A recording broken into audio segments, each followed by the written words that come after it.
Prometí entrevistas para este blog y estoy muy emocionado porque aquí está la primera con unos invitados verdaderamente extraordinarios.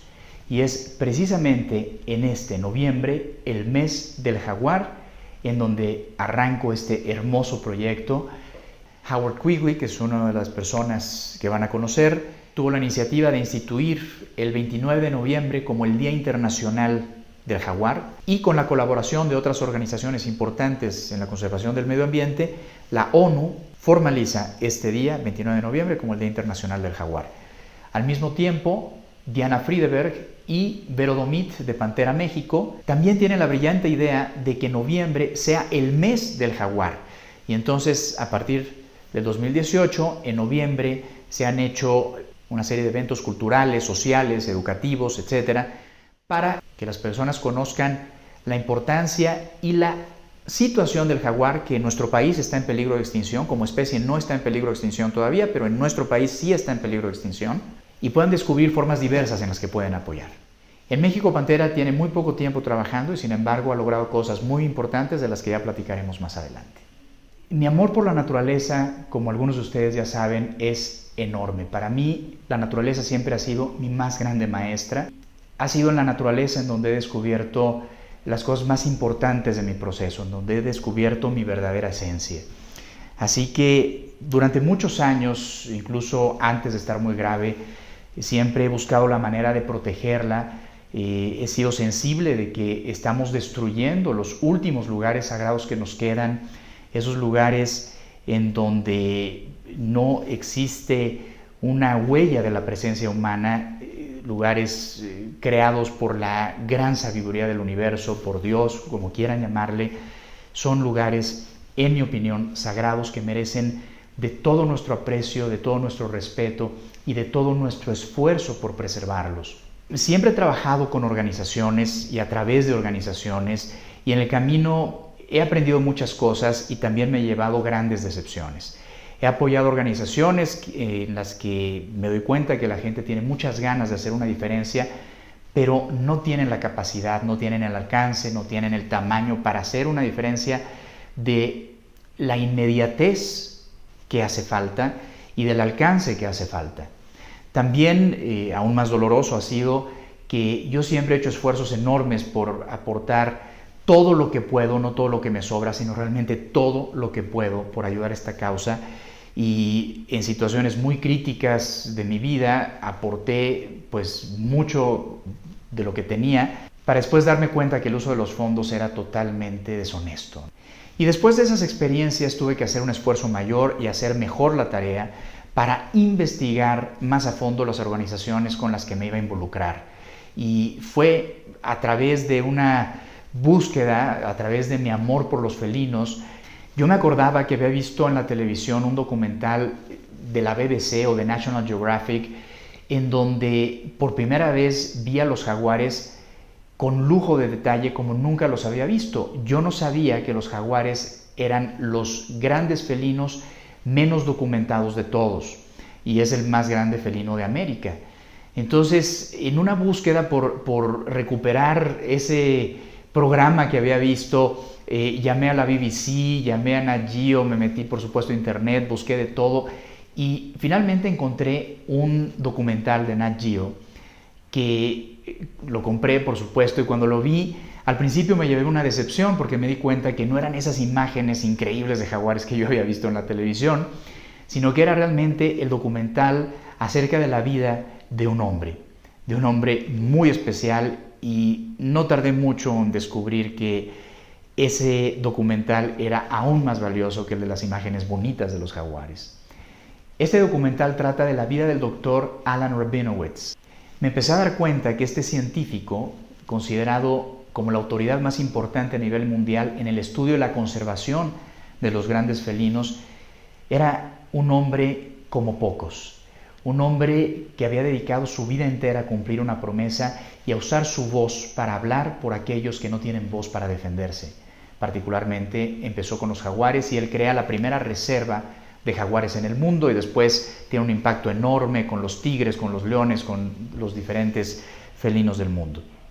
Pero lo más importante que descubrí es que Alan Era un hombre honesto, sincero, que estaba pasando por un momento muy difícil.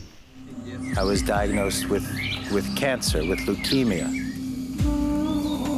I have two choices in my life now. I can play it very, very safe and sit at home and maybe prolong my life by a few years and be there for my kids, although I don't think they'll see the father that I want them to see. Or I can be the person who I am and who makes me feel best, be the father I want them to know, but maybe cut my life short with them. Shitty choice. Yo traté de acercarme de muchas maneras, pero no fue fácil. Estamos hablando de una autoridad a nivel mundial, CEO de la organización de conservación de felinos más grande del mundo, presente en más de 40 países y con una agenda, pues se imaginarán, de la intensidad y la importancia. Y lo único que pude hacer fue empezar a donar lo más que pude. Fuerza Integral contribuyó con Pantera durante algunos años, hasta que un día Alan me escribe y me manda su libro Jaguar autografiado, un libro maravilloso. Si ustedes leen inglés, definitivamente tienen que leerlo, porque Alan no solo como científico fue extraordinario, sino que también fue un gran escritor y un hombre de un calibre verdaderamente único. Después, Lorena y yo, cuando nos casamos, decidimos hacer nuestra boda en beneficio de Pantera. Entonces pedimos a todos nuestros invitados que, en lugar de darnos regalos, lo que pensaran gastarse en nuestros regalos lo donaran para salvar a los felinos del mundo, particularmente a los jaguares. Y esto es importante porque salvar felinos no se trata de salvar gatitos. Pueden o no gustarnos los felinos, pero lo importante es que los felinos son una especie de sombrilla, así se llama en biología. Es una especie que debajo de ella está cubierto todo un sistema biodiverso de flora y fauna, de mantos acuíferos, de aire purificado. Es proteger felinos en estado silvestre, es proteger a nuestro planeta, es proteger muchos de los ecosistemas más importantes de los que necesitamos y de los que dependemos para vivir. Entonces, traté de transmitir eso a todos mis invitados y bueno, fue un éxito y conmovimos de alguna forma a Nueva York, y muy pronto recibimos una invitación personal por parte de Alan para irlo a visitar y a conocer a las oficinas centrales de Pantera. Llegamos, Lorena y yo, muy conmovidos también, muy emocionados, y llega mi junta con Alan, nos metemos en la sala de juntas y me empieza a preguntar qué hago, le empiezo a platicar mi historia y bueno, fue increíble. Nos hicimos no amigos, sino hermanos en ese mismo instante. Tuve el privilegio de quedarme con él y su familia en su casa, de salir a campo a buscar jaguares, a encontrar huellas recientes de jaguares que acababan de beber al borde de un estanque. So that was my first Jaguar track, you know that? No way, really? That was my first Jaguar track. And that was a great Jaguar track too, because you could see the Jaguar went up to drink water. I could picture it in my head. It was beautiful. It was so amazing to see it with you. Oh, that's great. I'm so thrilled. I want you to see your first Jaguar with me when we go to the Pantanal. Let's do it. But maybe here. Let's do it. Yeah, that would be great. See, as many as we can. It's great to be here with you. Thank you. Same here. Pude enseñarle Chinen Chikung, trabajó muy fuerte, tuvo beneficios, pero su compromiso era tan grande con la conservación y su carga de trabajo tan enorme que nunca pudo dedicarle el tiempo necesario para siquiera descansar, y al final la enfermedad terminó rebasándolo. Fue muy duro, todo pasó muy rápido. Yo perdí a un hermano y el mundo perdió a uno de sus mejores hombres. Sin embargo, él dejó un legado trascendente, inspiró a muchísima gente que seguiremos trabajando por él y por su causa. Quiero comunicarles también que desde hace mucho tiempo se está trabajando para poder compartir con el mundo su historia de una manera muy especial, y los mantendré informados.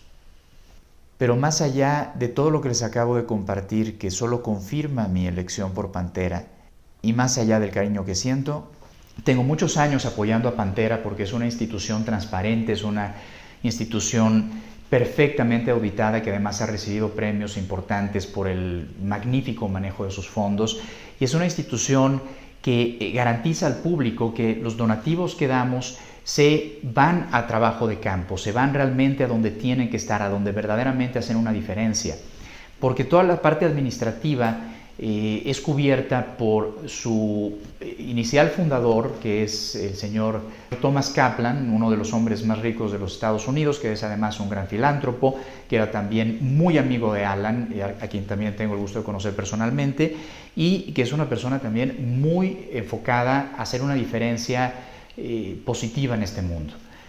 Él, junto con otras personas muy comprometidas con la causa y con gran capacidad económica, cubren toda la parte administrativa y de sueldos, etcétera, que tiene la organización. Entonces, lo que donamos las personas no se va para el mantenimiento de sus oficinas, ni para comprar insumos, para el trabajo en escritorio, sino que se va para comprar uniformes, para comprar armas, para comprar vehículos, para pagar gasolina, para entrenar a menudo ex cazadores que ahora se convierten en protectores de los ecosistemas. Se van para las cámaras trampa con las cuales se hacen los estudios, los collares de radiolocalización.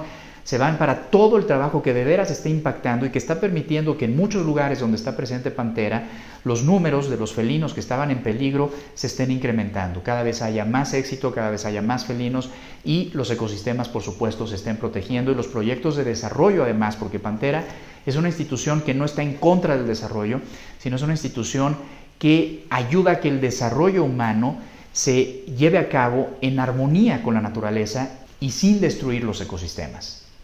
Entonces he tenido la oportunidad de estar cercano a todos ellos, de sentir de dónde viene su esfuerzo, de sentir y ser testigo de su honestidad, de su devoción a la causa, y de hoy poder decirles que son verdaderos héroes.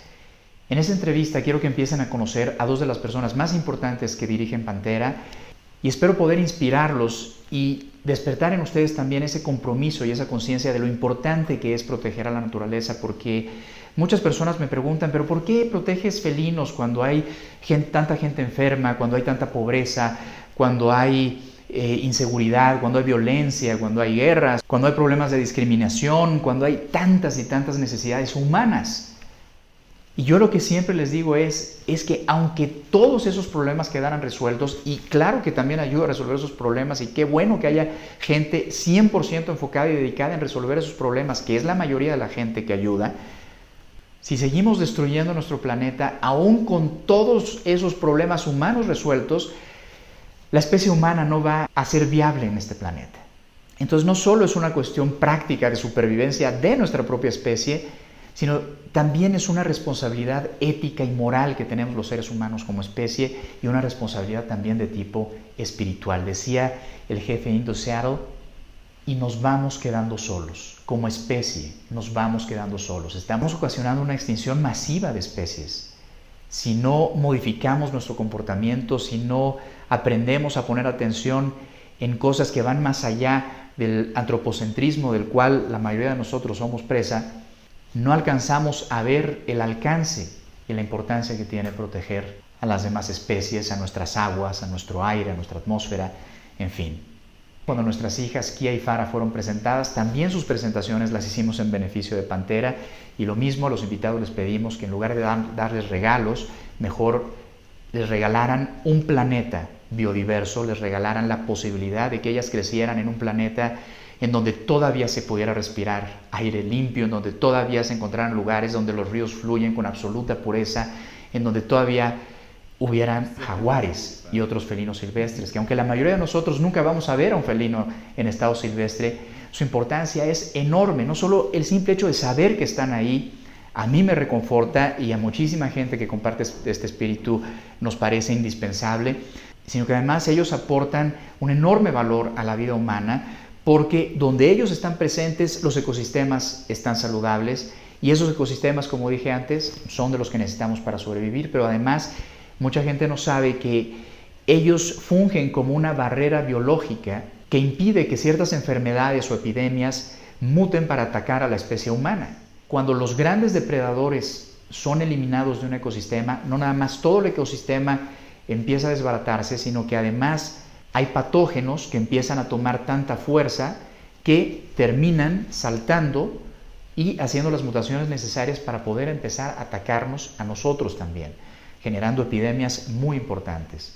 Y ni qué decir del valor cultural del jaguar en nuestro continente, en todas las tradiciones, y lo que un animal tan mágico al que los mayas le llamaban Balán, el guardián, representa para nosotros.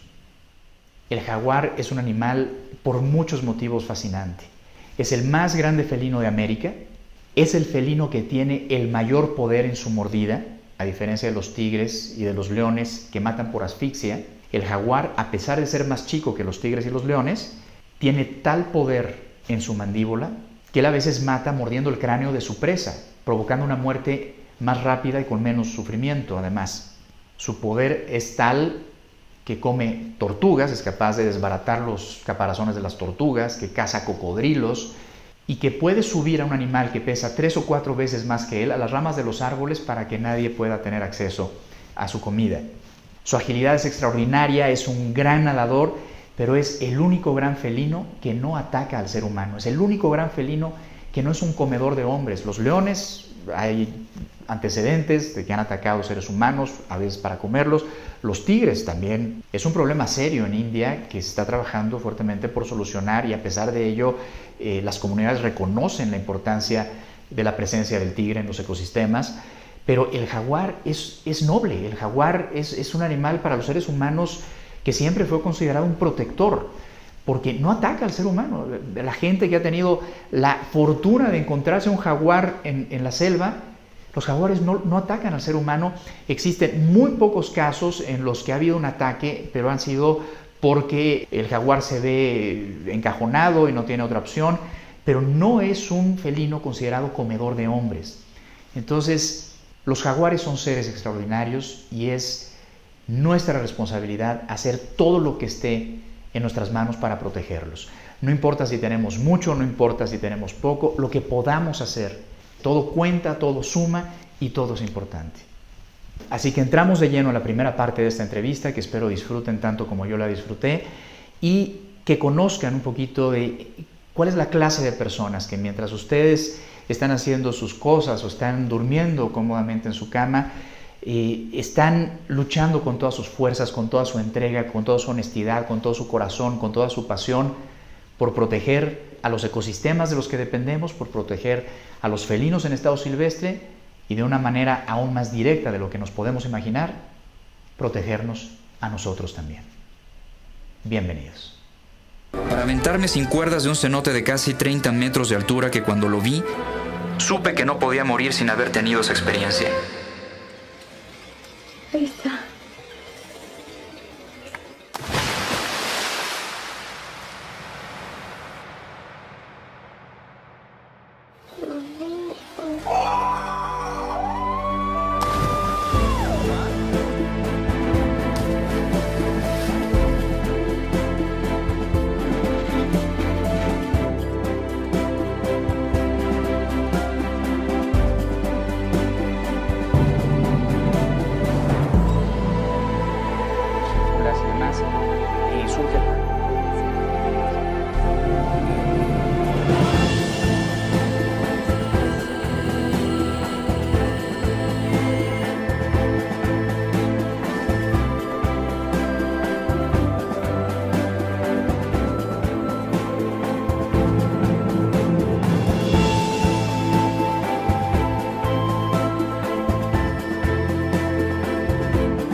Este es el videoblog de Eduardo Oseguera por el YouTube channel de Fuerza Integral.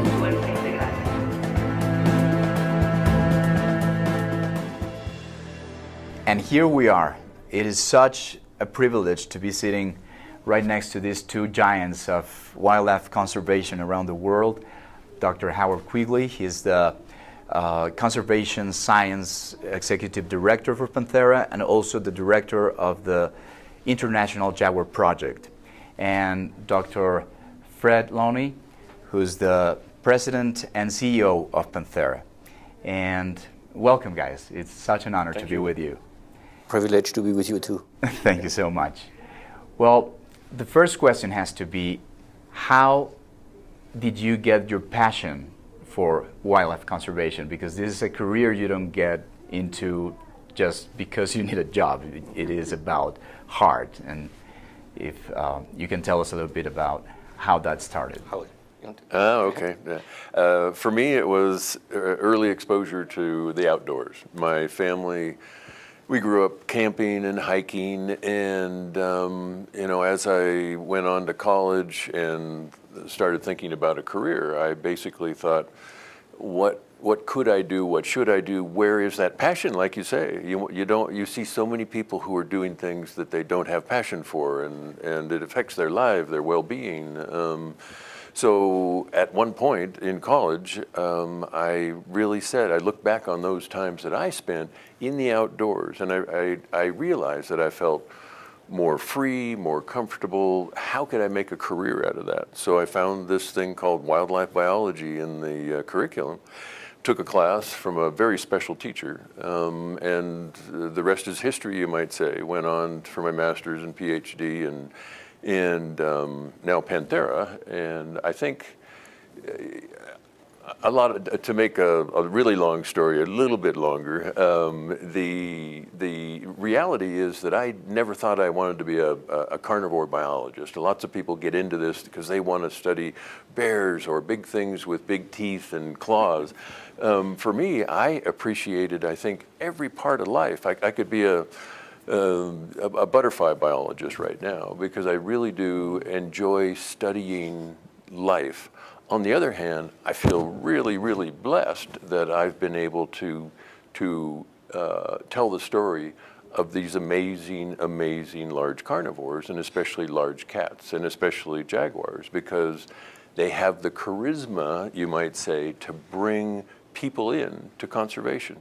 And so I really feel like it's a special time, a special career that started way back when I hiked some trail with my mother and father. That's great. That's great. And also, working towards preserving large carnivores includes working towards preserving every other species that inhabit their ecosystems. That's right. Yeah, yeah. So, and that's a key. We can't study everything. We can't. The millions of species. The best thing would be to be able to know the complete ecology and biology of every single species and put together some kind of a complementary plan with our plan, the human plan for the planet. But in reality, we don't have that kind of time. And so carnivores do provide that umbrella, or as we say, the coattail effect. You study and you preserve enough area for a jaguar or a tiger or an African lion. You're under that umbrella is a tremendous amount of biodiversity that also is benefiting from that. Absolutely. Thank you, Howard. How about you, Fred? And as for me, yes, to some extent very similar to Howard. I mean, my parents were working and living in the countryside, so I was surrounded by farmland, never lived in a city until now, when I moved to New York to take on board the CEO position in Panthera, and here I am in a 25 million city, which is the first time for me, so I'm not really at ease there. But it's really being surrounded by nature, and people working with nature and relying on nature to make a living. So that's very important. That really shaped my perception of the world. And then being French, I've grown with one of our iconic wildlife marine biologists, Jacques-Yves Cousteau.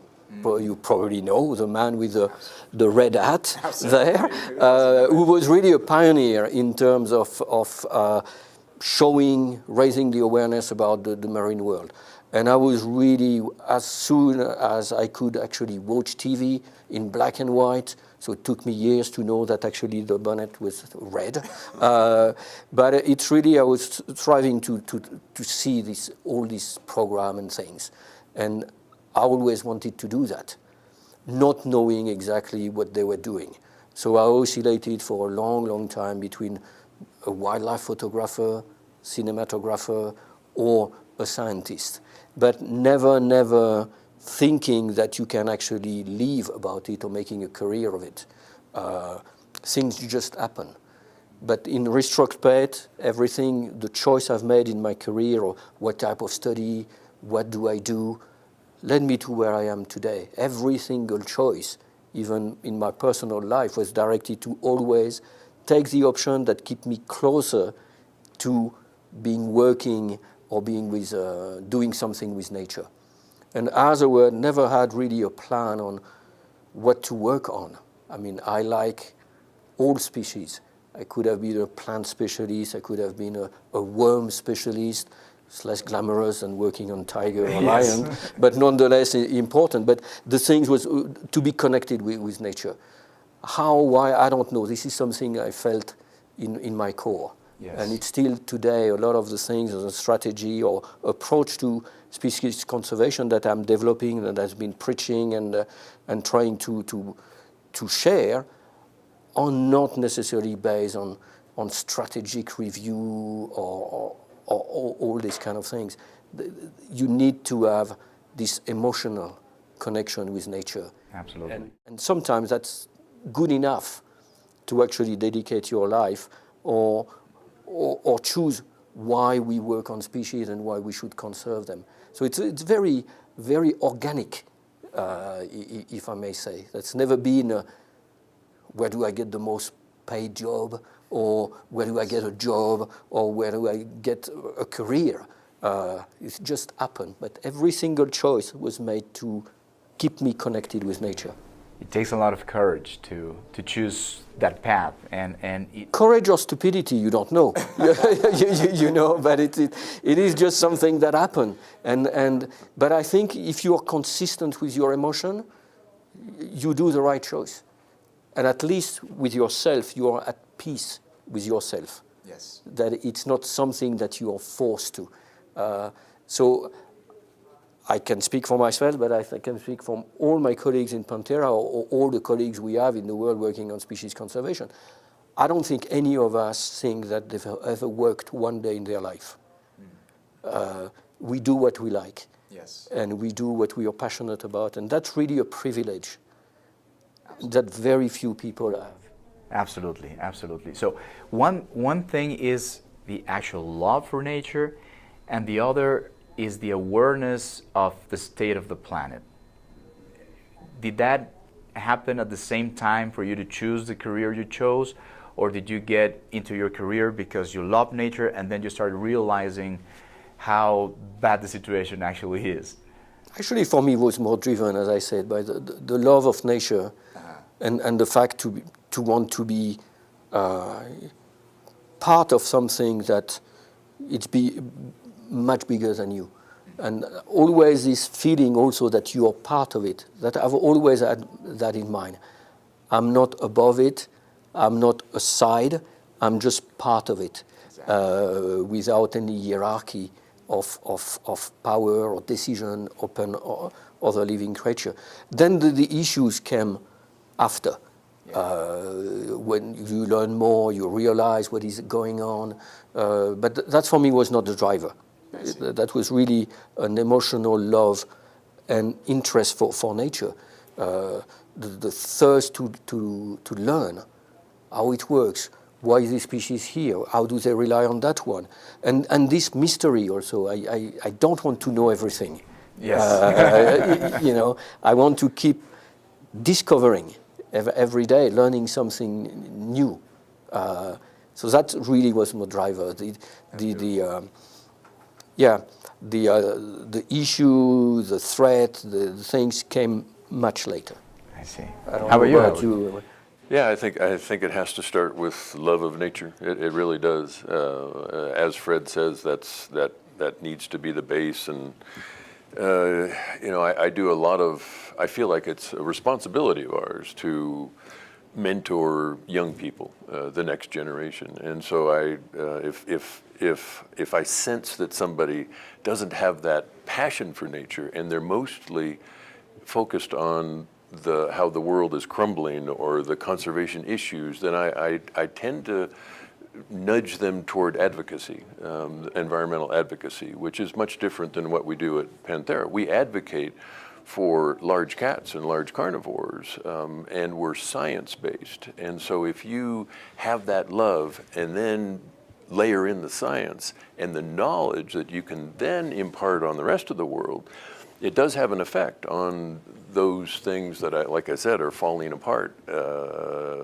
But I think it has to start with the love first, and that if that's your passion, I think that's what you build in an organization like Panthera. That's very important to have that connection. So, you're right. It can be two different directions, but I think for the most part, in Panthera, it starts with a lot of people who have a lot of love of what they do. Yeah. That's great. That's great. Now, you mentioned some very special teacher that you had in college. Are you talking about George? George was one of 4 people in my life, I guess, that really, George Schaller we're talking about.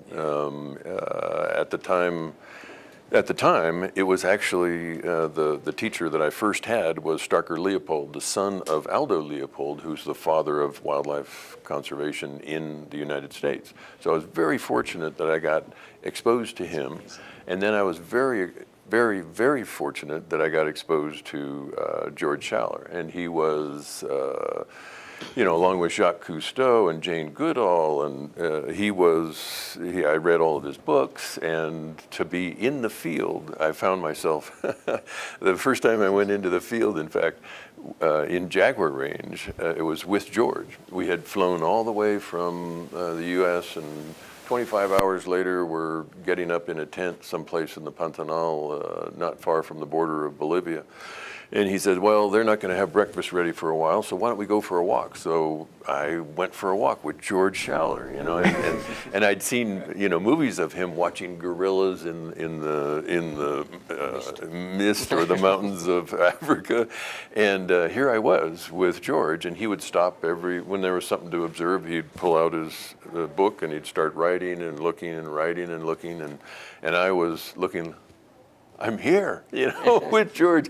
And then, lo and behold, this was the harbinger of things to come, I guess, was we got, a half hour into our walk, and a large herd of white-lipped peccaries was crossing the trail, and he just said, quiet, you count the adults, I'll count the young. And so I was counting the adults, and I was writing down things, and here was George counting the young, and you could tell the difference. And then for some reason, I looked behind me, and on the trail, maybe 10 meters behind me on the trail, was a jaguar. Really? First day in the field with George. Oh my so God. It was meant to be, I guess. In my lack of control and exuberance, young youth, the exuberance of youth, I turned around and said, jaguar! And of course it spooked all the peccaries, and it spooked the jaguar. It spooked George Schaller. Yeah, I know. But it was. I think it was the beginning. I think it was a message for me that this was an important time, and I think the mentoring of George's continued. We studied giant pandas in China. Bueno, y respecto a esto, una pausa que vale mucho la pena. Este hombre al que estamos escuchando también es legendario. Él fue el primer científico en capturar a un panda en estado silvestre para analizarlo, ponerle un collar de radiolocalización y poderlo estudiar. Estaban él y 2 científicos más. Catching a panda was incredible, of course. Here you've got this animal that you've seen as a stuffed animal from a baby on through, and you can't believe that there's this black and white animal that actually runs around in the forest. And then you've got it immobilized in front of you, and you're kind of touching it and thinking, is this real? And so it was so strange. And it's just as cute, right? Yeah. And it's on the other hand, it was probably anytime you have an animal down that is immobilized, it's your responsibility, and it's an immense responsibility to make sure that animal gets back up and goes back to the wild safely. But to have a panda in front of you and knowing that there's international relations all around it and all that kind of stuff I went into I literally, when I look back on it, went into this sort of trance, like oh my God, I gotta, you gotta do everything right. Is somebody checking the pulse? Is somebody taking respiration? Is the collar perfect? Let's check for parasites. Let's get parasites out of the ears. Blah blah blah blah blah blah blah. Just rolling through, and I don't think I really appreciated the moment. And once the animal came up and walked away, I kind of came out of my trance. I still think of it as kind of a dream, Y ese fue el inicio de un trabajo gracias al cual hoy todavía tenemos pandas en estado silvestre. Entonces Howard es otro personaje de Super Primera. Pero continuemos escuchando. He then sent me back to Brazil to study jaguars, and we've stayed in touch over the years. And basically, he was, there's no way to describe, I guess, there's 10 people in your life, maybe, including your parents, that have huge impacts on you. But George was one of those people for sure. So. Can you mention some of the other ones? I was going to ask you who your heroes are, who has been your inspiration Oh boy, in your life, not only as a biologist, but in general terms. Yeah, no, that's a good question. I don't sit and ponder that very often, but I certainly, as I said, my parents were the ones who kind of introduced me to nature, so they obviously had a huge impact on me. Certainly it was Starker Leopold, that first day and that first course, and all the knowledge that he had in wildlife biology that kind of turned me toward. And then George Schaller, Morris Hornacher, who is kind of Mr. Mountain lion biologist, were the two people that I feel really changed and found my direction with studying large carnivores. So beyond that, there's probably 5 additional teachers within coursework that I've taken that really articulated their view of nature, and then people you read. I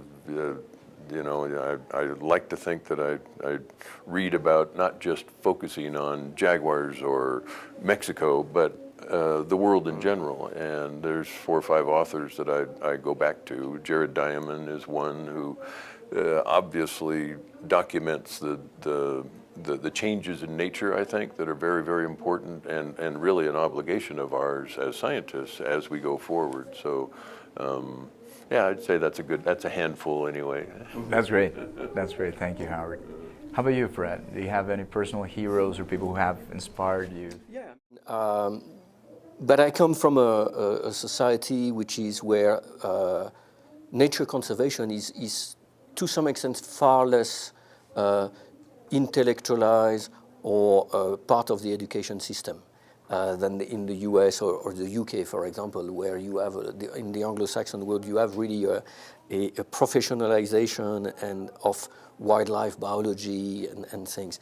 In French and in Latin world, this is less mainstream there. So I didn't have, for example, wildlife biology and things was not taught in French university when I was at university. We were having art science like physics, physiology, biology, or the closest was animal behavior, but really from a understanding of the physiology, the philosophy of what guide animal to do this kind of thing. So a very, very comparative science. But I was always, through my exposure, through essentially books, reading, magazine, through the same people that I would mention, at least some of the same. George Schaller was for one of the icon. I mean, working and pioneering all the study of the very charismatic fauna that we all aspire to work on at some stage. But people also like Jane Goodall, Diane Fossey, Cousteau, I already mentioned before, or this kind of pioneer. Alan Rabinowitz, that I've been fortunate and privileged and honored to take the footstep on in leading Panthera. Yes. There was also one of the person I read when I was young. And I was very fortunate later on in my career to have known most of these people. Yes. and become friends with them. Especially somebody like Jane Goodall. Now I'm a very good friend with her, and that's really a fantastic experience. Other people for me who are that I'm sorry to interrupt. The movie about her life just made into movie theaters last year, you were saying. Yes, it's a documentary which is called Jane. And that's basically retracing a story since the beginning and what she becomes now. And she's just being nominated now for a Nobel Prize. That's amazing. I hope she will get it. She certainly deserves it for what she represents. But yes, so you have meetings of mine like that, and some iconic people that you meet. Other people that I'm attracted to are very often people who think outside the box, who are not following the common wisdom, but really develop something different in terms of leadership or business approach or spiritual approach. And iconic leaders who are, I think, showing us that you don't need to do like everybody else is doing. And I've always been very attracted by this kind of character. Yes. The Nelson Mandela type or this kind of person who break the mold and go their way and gather support and follower. And I think a lot of people in conservation of nature that we are mentioning are part of that breed of people. They didn't do what everybody else was doing at the time. That's great. So you guys have worked in so many super important organizations around the world, very serious, very renowned, very trustworthy. What makes Panthera different to all of them?